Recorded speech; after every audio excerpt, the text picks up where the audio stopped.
This derelict landing stage on the Leeds Liverpool Canal marks the site of Botany Bay in Armley. It may seem a far cry from this inner city area of Leeds to the wide open space of the Australian outback, but there is in fact a close connection. The first fleet of convicts arrived in Sydney in 1788, bringing with them a small flock of sheep. These sheep were used primarily for food and clothing, but their numbers quickly grew as more ships arrived with more sheep on board. The wool industry in Australia quickly took off, and with wool being such an important textile in England, it was inevitable that some of it would find its way to the wool capital of the industrial world. As early as 1808, the first shipment of Australian raw wool was landed here. It was dispatched by Farsley-born Samuel Marsden, who had risen to become a senior Church of England chaplain and magistrate in Sydney. Reverend Marsden was known as the flogging parson because of his avid use of the punishment during his time as a magistrate. He owned large sheep farms and wanted an outlet for his wool. He was the first to ship wool to England from Australia for commercial use. Eventually, thousands of pounds of his wool would find its way to England to be sold. The wool was bound for Yorkshire mills, like Benjamin Gott's Armley Mills, rebuilt after a fire in 1805, and the largest woollen mill in the world at that time. Airegate Wharf, on the Leeds Liverpool Canal, served Armley Mills. With the landing of Australian wool, a new name developed, Botany Bay.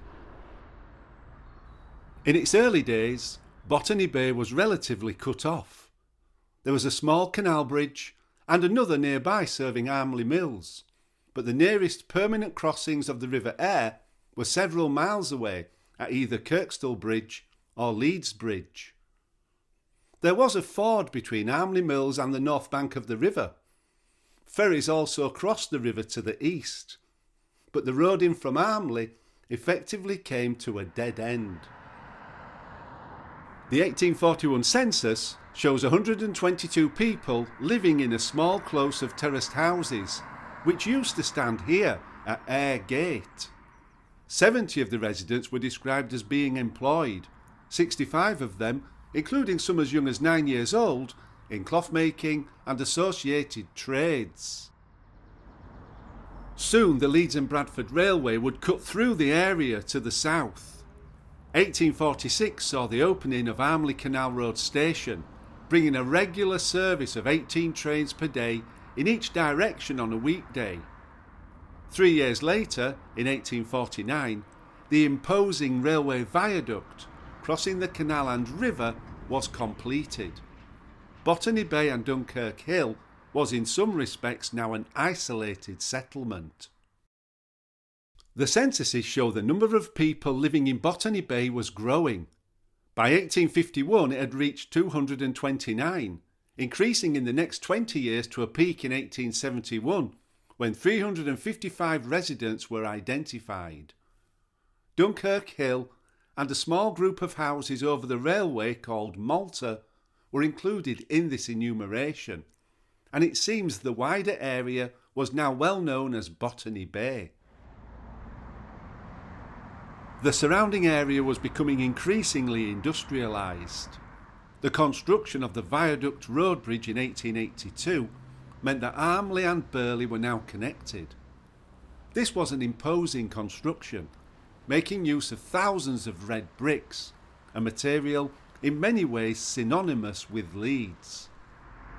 The new road wound its way over the river under the railway viaduct and crossed the canal by a bridge at Botany Bay. The bridge was strengthened with iron girders. These would remain in place until the end of the 20th century, when they were removed and replaced. Multiple properties in Botany Bay were described as unoccupied by the 1891 census. To the south, the new terraced streets were offering attractive homes for workers. Nearby, the Scotch foundry was expanding. Industry was squeezing out the residential properties, and slum clearance was also underway. By 1901, the houses at Botany Bay Square had gone, replaced by the canal size and grease works.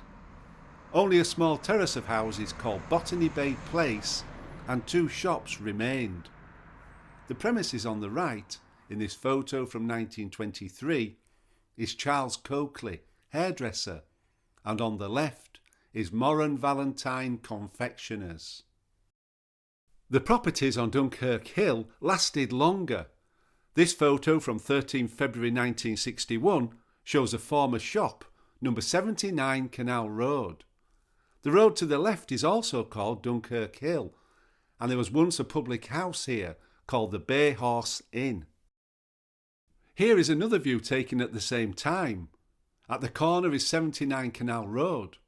Number 81 is the detached property with large advertisement for Scotch tape. Moving right is 83, 85 and 87 Canal Road. These houses were set back from the road with a garden area in front. Properties continued up the road called Dunkirk Hill. Close to the top of Dunkirk Hill was a cottage, known as Pigeon Cote. This hill was land which sloped down to Armley railway station and Canal Road.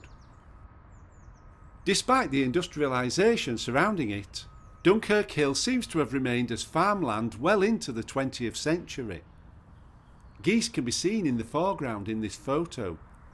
Leeds city centre is visible on the horizon. Today, even the houses at Pigeon Cote and Dunkirk Hill have gone, and sadly, there are few reminders. These stairs close to the bridge to Armley Mills led up to Pigeon Cote and Dunkirk Hill. Today, Dunkirk Hill is a small piece of parkland, popular with dog walkers and people enjoying the views. Some industrial buildings in the area have been retained, and of course, there is the wonderful Armley Mills Industrial Museum nearby. The landing stage is still here. Some work has been done to try to protect the structure, and I noticed on my visit it is being used as a store. Submerged in front of it are the remains of a wooden icebreaker. With little flow, the canals could freeze in winter. These heavy vessels were pulled onto the ice by teams of horses and rocked from side to side, causing the ice to fracture. Wooden icebreakers were sunk in the summer months in order to preserve their timbers. In truth, whilst the name of Botany Bay remains on maps, so many people pass here without knowing anything of its links to its Australian counterpart. Hopefully, this video has helped to share its story. Thank you for watching.